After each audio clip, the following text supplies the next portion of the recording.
বন্ধুরা, আমি অ্যাডভোকেট শ্রাবন্তী শেখ। আমার বাড়ি মুন্সিগঞ্জ। আজকে আমি আপনাদের জন্য নিয়ে এসেছি ভিন্ন রকমের একটি রেসিপিটির নাম হচ্ছে মুগ ডাল ভাজা। আমরা যখন বাইরে বের হয়ে কোথাও যাই, আমরা প্রায় মুগ ডাল ভাজা কিনে খাই, কিন্তু আমরা জানি না কিভাবে এটি তৈরি করতে হয়। আজকে আমি আপনাদেরকে দেখাবো মুগ ডাল ভাজা কিভাবে তৈরি করতে হয়। মুগ ডাল ভাজাটি তৈরি করতে হলে যা লাগবে দেখিয়ে দিচ্ছি। কিছু মুগ ডাল, পরিমাণ মতো লবণ, বিট লবণ, হলুদ গুঁড়ো, শুকনো মরিচের গুঁড়ো।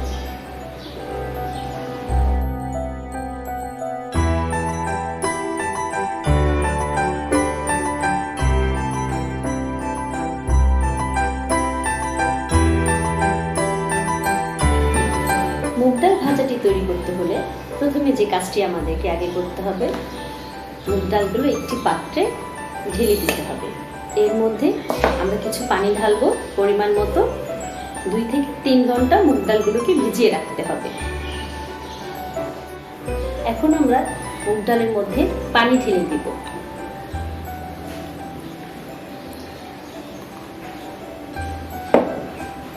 এইভাবে প্রায় 2 থেকে 3 ঘন্টা ভিজিয়ে রাখতে হবে। 2 ঘন্টা হয়ে গিয়েছে, আমরা ডালগুলোকে উঠিয়ে নিয়ে এসেছি। ঠিক দেখতে এরকম হবে, তখন বুঝে নেবেন ডালগুলো ঠিকভাবে ভেজা হয়ে গিয়েছে, ডালগুলো ঠিকভাবে ভিজেছে। এরপর আমরা ডালগুলোকে আরেকটি পাত্রে ঢেলে নেব।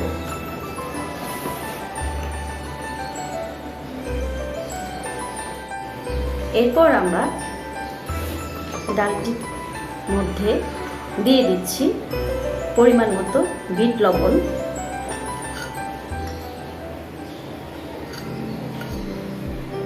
দিয়ে দিচ্ছি লবণ,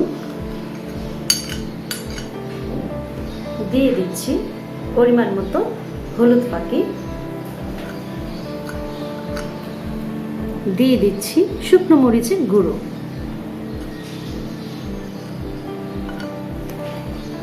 এখন এটাকে আমরা ভালোভাবে মেখে নেব, ঠিক এইভাবে মাখানো শেষ হয়ে গেলে হলুদ ফাঁকি, হলুদের গুঁড়ো, মরিচের গুঁড়ো, উপকরণগুলো যখন একভাবে মিশে যাবে, এরপর আমরা এইটাকে টিস্যুর উপরে ঢেলে দিব, যাতে এর মধ্যে লেগে থাকা পানিগুলো চলে যায়। ঠিক এইভাবে একটু ছড়িয়ে দিব।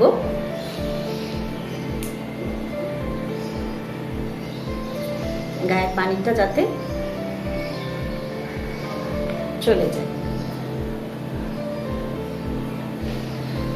একটি পাত্রে দিয়ে দিচ্ছি তেল।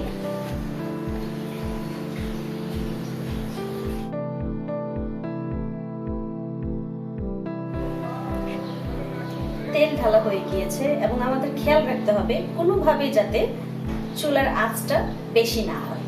অল্প আছে, মৃদু আছে, খুব সুন্দর করে আস্তে আস্তে করে ভাজতে হবে। এইভাবে আমরা অল্প পরিমাণে কিছু ডাল নিয়ে নিব। আপনারা চাইলে একসাথেও ভাজতে পারেন।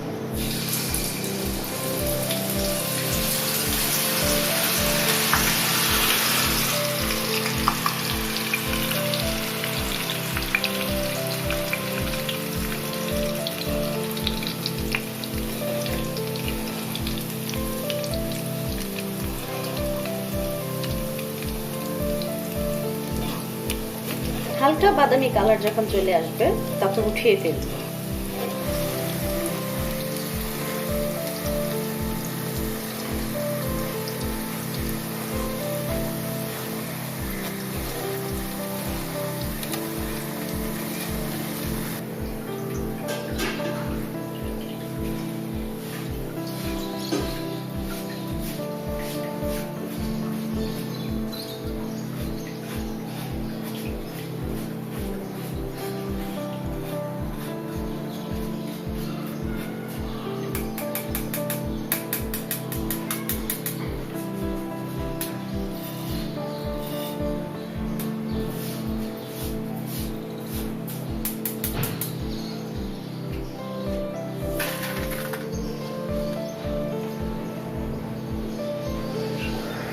তৈরি হয়ে গেল মজাদার মুগ ডাল ভাজা। এবার খেয়ে দেখা যাক কেমন হয়েছে।